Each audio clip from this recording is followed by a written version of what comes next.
लाडो उनकी बड़ी बेटी थी, लेकिन लाड सारा वो अपने छोटे बेटे को करते थे। लाडो के माँ बाप पहले लड़का चाहते थे, मगर ऊपर वाले को कुछ और ही मंजूर था और भेज दिया उनके घर लाडो को।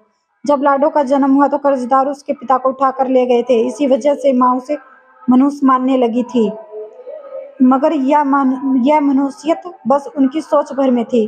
उसी दिन उसके पिता की लॉटरी लगी और उसका सारा कर्ज उतर गया। लेकिन ये तो भगवान ने किया था, लाडो कहाँ कोई पूछ रहा था। फिर 2 साल बाद उसके भाई का जन्म हुआ। भाई जिसका नाम अजय रखा था, उसका ये नाम लाडो ने तब सोच कर दिखाया जब वह मौत पर जीत प्राप्त न कर सकी।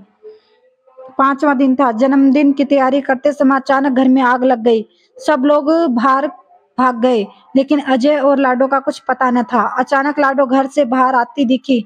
उसे अपने से बस थोड़े से छोटे भाई को मुश्किल से पकड़ पा रही थी, लेकिन फिर भी वह उसे बचाकर ले आई।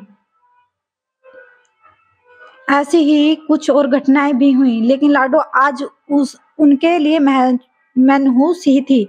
लाडो 20 साल की हो चुकी थी। एक दिन अचानक उसे तेज बुखार हुआ। उसके माँ बाप ने उसकी ज्यादा परवाह न की। पिता ने तो यहाँ तक कहा कि तू मर ही जाए, हमें तुझसे कोई फर्क नहीं पड़ता। एक सुबह लाडो ने आंखें न खोली। हालत ज्यादा खराब थी और लाडो बेहोश हो चुकी थी। मजबूरन उसके माँ बाप को उसके अस्पताल दिखाना पड़ा। देखिए, बुखार कई दिनों से है, जिसकी वजह से शरीर में कमजोरी आ गई और खून भी काफी कम हो गया है। इसकी जान बचाने के लिए इसे खून देना होगा। डॉक्टर के कहे इन शब्दों से तो लाडो के माँ बाप को चिंता में पड़ गए। फिर भी हिम्मत कर उन्होंने अजय को खून देने का फैसला कर लिया था। इसलिए नहीं कि वो लाडो को बचाना चाहते थे, बल्कि इसलिए कि समाज में कोई उन पर ये इल्जाम न लगाए कि बेटी को नहीं बचा सके। खून चढ़ाने से पहले उनका सैंपल जांच के लिए भेजा गया। शाम को रिपोर्ट आई। रिपोर्ट ने डॉक्टर पढ़ते हुए लाडो के माँ बाप से कहा, आपकी बेटी का बीमार होना आपके लिए वरदान साबित हुआ। जो समय रहते आपके बेटे की बीमारी का पता चल गया। बीमारी?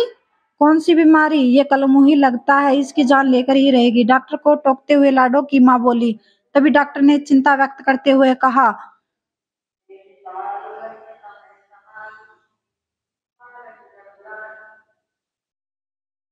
अरे ये कैसी बात कर रही हैं आप? आपको पता है, यदि लाडो बीमार न होती तो आपके बेटे की इस बीमारी का पता न चलता। न- इसे हेपेटाइटिस सी है, जिसके लक्षण पता नहीं चलते और इंसान धीरे धीरे लिवर खराब होने लगता है। डॉक्टर से पूछा तो डॉक्टर ने तसल्ली देते हुए कहा, देखिए, अगर हेपेटाइटिस सी बीमारी का पता देरी से चलता तो रोगी को बचाना मुश्किल हो जाता, लेकिन पहले पता चल जाने पर उसे आसानी से बचाया जा सकता है।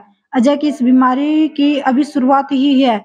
लाडो की तबीयत खराब न होती तो शायद अजय की बीमारी का पता न चलता। आपकी बेटी ने तो आपके बेटे को बचाया है। लाडो के माँ बाप ऐसी स्थिति में थे जहां अब वो अपनी गलती जानते थे, लेकिन वो गलती मान लेने उनमें हिम्मत न थी। लाडो के बचपन से लेकर अब तक हुई सब घटना उनकी आंखों के सामने आने लगी। उनके जन्म के समय लगी लॉटरी निकली थी। अजय को भी लाडो ने ही बचाया था। आज एक बार फिर लाडो ने अजय को बचा लिया था। लाडो के माँ बाप का नजरिया उसके प्रति बदल चुका था। आज वो उसे अपनी बेटी मान चुके थे, जिसने बचपन से ही उनको मुसीबतों से बचाया था। लेकिन अफसोस, हमारे समाज में आज भी न जाने कितनी लाडो का कत्ल गर्भ में ही कर दिया जाता है और कितनी ही को जिंदगी नसीब नहीं होती जो एक बेटी को होनी चाहिए थी।